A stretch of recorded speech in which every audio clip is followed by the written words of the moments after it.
রক্তক্ষরণ হয়ে মরে গেছে। এরপর অপারেশন হয়ে থাকতে গেছে, অপারেশন থেকে থাকতে একটু থাকতে শুধু শরীর যেন হাতে থেকে মতো নেওয়া হয় সেরকম প্রসেসে দিতে হবে। সোজা হও মা, সোজা হও, এদিকে ঘুরে আবার এসো, আমার দিক নদীতে বড় বড় করে পা ফেলো।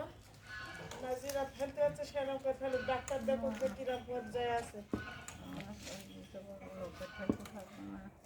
যাও ওই সোজা যাও, চেয়ারের দিকে সোজা দিকে যাও।